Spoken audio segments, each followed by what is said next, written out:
Kemarau berkepanjangan mengakibatkan hampir semua bendungan dan embung di Bali mengalami penyusutan air yang cukup parah.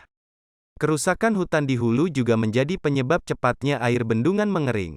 Tahun ini menjadi yang paling parah dibandingkan musim kemarau panjang yang dipicu El Nino tahun sebelumnya. Selain itu, penyusutan air juga disebabkan terjadinya sedimentasi. Ini menjadi indikator rusaknya ekosistem hutan sebagai penangkap air hujan. Bendungan Palasari di Jembrana misalnya telah sejak sebulan lalu mengalami penyusutan air. Bahkan kondisinya jauh lebih buruk dibandingkan tahun 2019 lalu, ketika El Nino juga berlangsung. Dari sekitar 8 juta meter kubik air yang bisa ditampung kini hanya tersisa sekitar 200.000 meter kubik. Penyusutan yang terjadi hingga tanah dasar bendungan pecah-pecah karena kekeringan yang berlangsung lama. Sementara itu di Karangasem, kekeringan juga dialami hampir sebagian besar embung.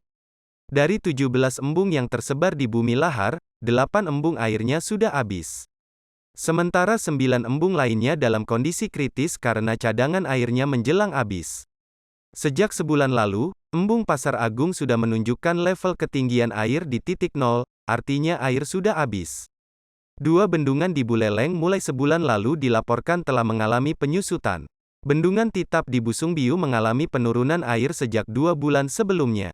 Sedangkan Bendungan Geroga menyusut sejak Agustus. Dari 2,3 juta meter kubik air, menyusut secara drastis menjadi hanya 653.000 meter kubik.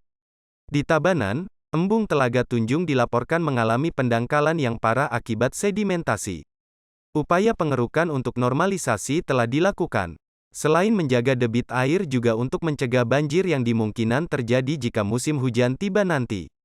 Hampir semua bendungan dan embung di Bali menjadi sumber pengairan bagi lahan sawah yang ada di sekitarnya.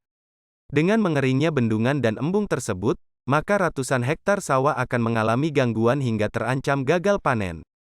Mengeringnya bendungan dan embung dengan cepat dan drastis pada tahun ini juga menjadi pertanda rusaknya ekosistem penyangga akibat masifnya penebangan dan perambahan hutan serta alih fungsi lahan di wilayah hulu. Nyoman Winata dan Suka Atnyana melaporkan.